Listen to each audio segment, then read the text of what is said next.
work. Like, look at this dude. Look at this dude. Oh my god. Look. I'm gonna go to his profile. Dude Dennis. All this shit. All this. YouTube. Dude Dennis. Dude Dennis. What the hell?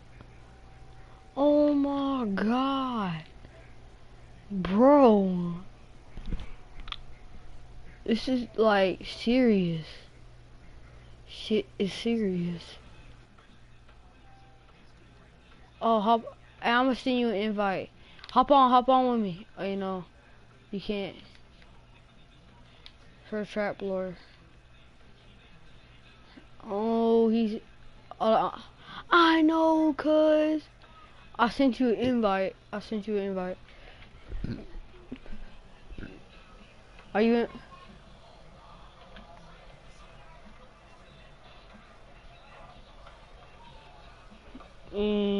Dude. You need to buy a PSN card, bro. You freaking ass.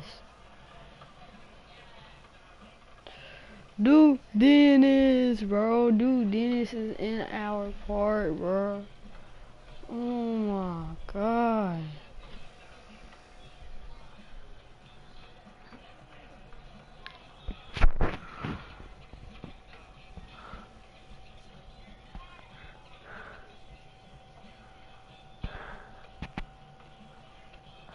Yeah.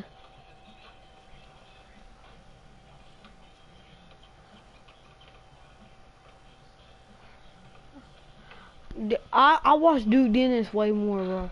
Dude Dennis is better. He way better. I love Dude Dennis. He's my favorite.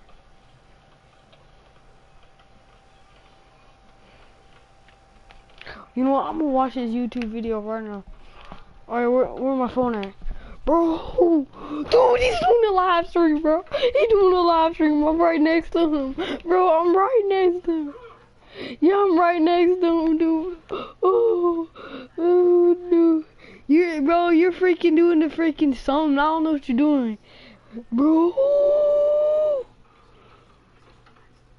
Yeah, dude.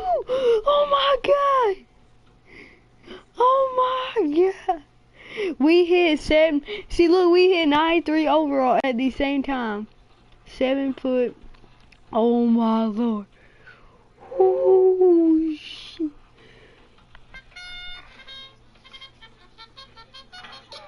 Bro, look, the dude's right here. Look. Dude Dennis, he's doing a live stream, bro. Hey, alright, man, look, man, bro, I feel way too good, bro. I feel way too good about. Oh my god. I think I can speak He's for every doing a YouTuber, live bro, stream, when I dude. say we really do appreciate y'all, bro. Everybody, bro. Like every YouTuber, bro. Every YouTuber that you watch, you that's watching this video, bro. Trust me. Whoever the YouTuber is, they really do appreciate y'all, man. So shout out to y'all, bro. You know what I'm saying? Liking the videos, talking Dude, I love Dude talking to Dennis. us. You feel me? Speaking of liking the video, man, let's get this video to 3,000 likes, bro. Yesterday on Twitter, bro. Speaking of Twitter, bro, look, my Twitter name is I'm Dude Dennis, alright? If you watching this video and you support me and you wanna, you know what I'm saying, see what I got going on a daily basis, I highly suggest you follow me on Twitter. Twitter is where I be, Twitter is where I basically talk to all my subscribers, talk to all my supporters, find new people to run with. So if you wanna have a chance to run with me, make sure you follow me on Twitter. I'm Dude Dennis, alright? Oh, follow him on Twitter. Alright, Twitter. Alright. Anyways, let's get right into the video, man. So listen, I want to give a big shout out to my boy Lil Monster. If y'all don't know who Lil Monster is, make sure y'all go check out my boy Lil Monster. I'm gonna leave a link to his channel in the description, because without him, this video wouldn't be possible, alright? Let's get this video to 3,000 likes, man. Real quick, y'all already Bro, I'm gonna say. 3,000 likes. 3,000 real quick likes. I'm gonna give y'all 5 seconds to like.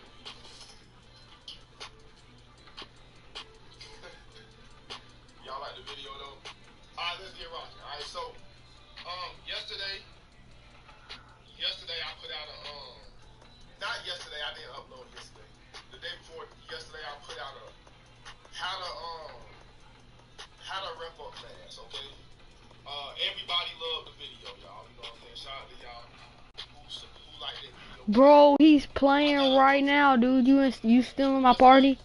I keep saying yesterday. You still in my party? I was supposed to upload this yesterday. Oh shit, he live. Alright. Damn, bro. Oh my god, I'm in the part with dude Dennis. Like, y'all can't see this? Bro, this is freaking crazy. I don't go up on YouTube and search up how to rep up, alright? That's not what I do. I just play the game and I upload it what I do, alright? This is the way that I rep up because I'm about to hit 93 overall today, alright? Video gonna be out tomorrow. I'm gonna hit 93 overall today, alright? I'm probably doing a whole bunch of unnecessary talking, but I'm gonna get right into it, alright? So, I uploaded a video about how I rep up. Before I found out this way, I was gaining 30K every my career game because I only play on 8 minutes. I don't be in my career grinding every day all day. I be playing parks and stuff like that. So this method is only for just when you chill. If you want to grind hard for it, then you can do this also. Alright, I want y'all to pay attention to what I'm doing. Alright. Bro, this is freaking lit. Bro, this is lit, guys. Like, the only thing I'm doing is shooting threes because I'm a stretch big. That's what I do. I shoot threes. Oh my If you're lord. serious about becoming the best basketball player you can possibly be, the #1 most. Some people get rich through hard work and extreme talent.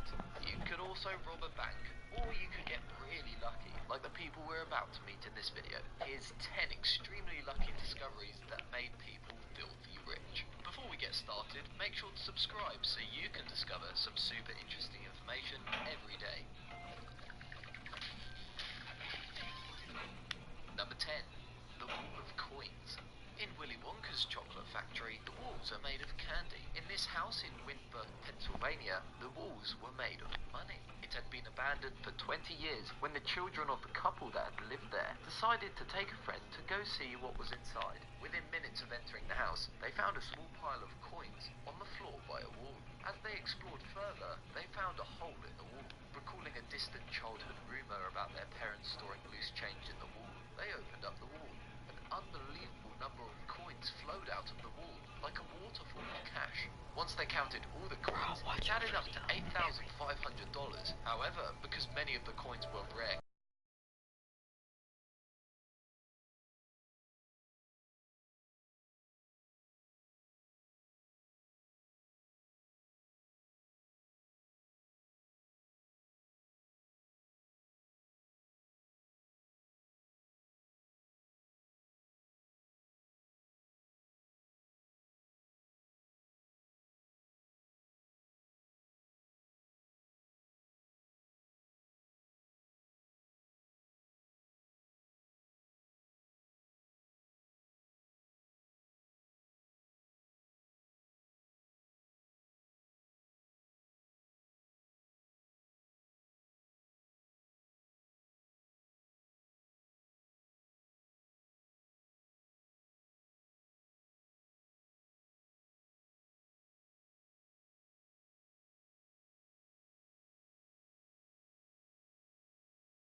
Windber, Pennsylvania, the walls were made of money. It had been abandoned for 20 years when the children of the couple that had lived there decided to take a friend to go see what was inside. Within minutes of entering the house, they found a small pile of coins on the floor by a wall. As they explored further, they found a hole in the wall. Recalling a distant childhood rumor about their parents storing loose change in the wall, they opened up the wall. An unbelievable number of coins flowed out of the wall, like a waterfall of cash. Once they counted all the coins, it added up to $8,500. However, because many of the coins were rare collector's items, minted between 1793 and 1857, the real value of their haul was around $200,000. Who needs a bank when you've got a money wall? Number 9. Things dug up in Australia. If you're watching in Australia, it may be worth investing in a metal detector and a shovel, because you can find some seriously valuable stuff underground down under. An anonymous prospector was playing with his metal detector in Ballarat, Victoria, when the alarm sounded. He dug through 23 inches of dirt until he saw the unmistakable glint of gold. As he dug, the nugget of gold got bigger and bigger. It turned out that our man had found a giant nugget weighing 12 pounds, with a value of around $300,000. The strange thing is, this area had been explored many times before. This record-breaking nugget would have been missed by hundreds of other prospectors. Australia was also home to the Royal One opal. It was found by an Australian miner called Bobby, who, similar to Danny Glover in Lethal Weapon, was one day away from retirement when he found it. He found it under a foot of dirt at the bottom of the same mine where he had worked for his whole career. Its estimated worth is around $750,000. I'm sure Bobby enjoyed his retirement after that. Number 8. The Third Imperial Egg. An anonymous man in the Midwest of the US was scraping a modest living by buying metal objects and selling them for scrap. For $14,000, he purchased a golden orb decorated with gems, hoping to make a $500 profit when he sold it on. However, he decided to get it professionally appraised first. It turned out this lump of unwanted metal was actually the Third Imperial Egg, one of the 50 original Russian Fabergé eggs. Only 42 of them were believed to have survived the Bolshevik Revolution, and this one was thought to have been destroyed. Our man sold it to an art collector for a staggering $33 million. That's a lot more than the $500 he thought he was going to make. Spare a thought for the guy who sold it to him for $14,000 though. That's got to hurt. The moral of this story is always know what you're dealing with. Number 7. Mo money, mo problems. This is a story of how greed can cause a large fortune to turn into a small fortune pretty quickly. It's also another story of a wall full of money. In 2008, builder Bob Kitts was smashing up a bathroom for his old school friend, Amanda Reese, when he found 2 large medicine chests hidden in a wall. He opened the chests, and to his surprise, they were full of envelopes. Each one had a $50 bill in it. The envelopes were addressed to the P. Dunn news agency. All in all, there were $182,000 in there. The 2 old friends were initially thrilled, but that's where their trouble began. Reese offered Kitts 10% of the money, but he wanted 40% and sued her. The estate of the P. Dunn news agency found out about it, and they wanted a piece too. Eventually, a judge split the money between Reese, Kitts, and 21 descendants of Mr. Patrick Dunn. I bet the 2 friends wished they'd kept their mouths shut. McDonald's new fresh beef quarter pounder is so good, Gary's speechless. So here's Gabrielle Union. You know I can't resist all that 100% fresh beef juiciness. You're all I think about. The burger, Gary. The new fresh beef quarter pounder burgers. Shut now. Number 6. 1974 D. Penny. When he died, a Denver Mint employee left his son Randy a small coin collection. Randy kept this handful of coins in a sandwich bag, and after he moved from Denver to San Diego, the bag stayed in his car for over a month. Nearly 20 years later, Randy came across the coin bag again and decided to show it to a professional appraiser. The expert was impressed by a particular silver penny, and after a bit of research, found that this was a 1974 D penny. This penny was made of aluminium and was part of a test batch of only 10 coins. It was thought that all 10 were destroyed after they were found, and they wouldn't work in vending machines, but this one still remained. It was valued at $250,000. Unfortunately for Randy, the government got involved, saying the coin was actually their property. After a legal dispute, the rare coin is now displayed in a museum. Now that we're halfway through, let's have a trivia question. Take a look at these photos of equally amazing discoveries. What are they? Stick around till the end of the video and see if you're correct. Number 5. rare paintings. What's in your attic? Mine's full of a load of junk. So was the attic of Norwegian businessman Christian Nikolai Mustad, or so he thought. In 1908, Christian bought what he thought was a painting by Vincent van Gogh. However, art experts at the time told him they'd actually bought a forgery, because it was not signed. Incensed, Christian banished the painting to his attic, never to be seen again. When Christian died, his descendants discovered the painting and found out more about it. In 2011, art experts decided that this painting, called Sunset at Montmajour, was the real thing after all, and it was worth around $50 million. While not as famous as Van Gogh, Martin Johnson Heade is renowned in art circles for his flower paintings. In the 1990s, an Indiana man was playing Masterpiece, a board game about art. One of the questions in the game showed a picture of a painting that looked remarkably similar to one that was on his wall, covering up a hole. It had been there for years and cost next to nothing. Curious, he contacted some art experts. It turned out this hole cover was a lost painting by Heade and was worth $1.25 million. You can buy a lot of filler with that. Number 4. Action Comics number 1. What is it about walls? So far we've found coins and treasure chests hidden in them. Here's another one. Action Comics number 1 was published in 1938 and is the holy grail for comic book collectors, as it features the debut of Superman. Only around 100 exist, and a top condition copy is worth more than $2 million. David Gonzalez from Minnesota bought an old house for $10,000 with a view of renovating it, selling it, and making a bit of cash. While he was smashing down one of the walls, he came across a dusty old comic hidden in the wall insulation. Of course, it was Action Comics number 1. It wasn't in great condition, and David actually tore the cupboard during an argument with his wife's aunt a few days after finding it. David put the comic up for auction, eventually landing $175,000 for it. Not a bad profit on a $10,000 investment. Now where's my sledgehammer? I've got some walls to smash. Number 3. A hoard, not a hammer. You know what it's like when you can't find something.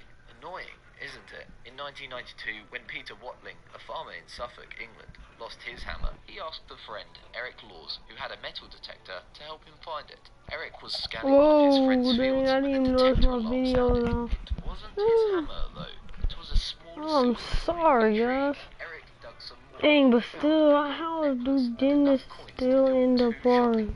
He called the archaeologists. That's freaking crazy. Alright guys, I think I'm gonna end the video right here. Alright, so see y'all later. Peace.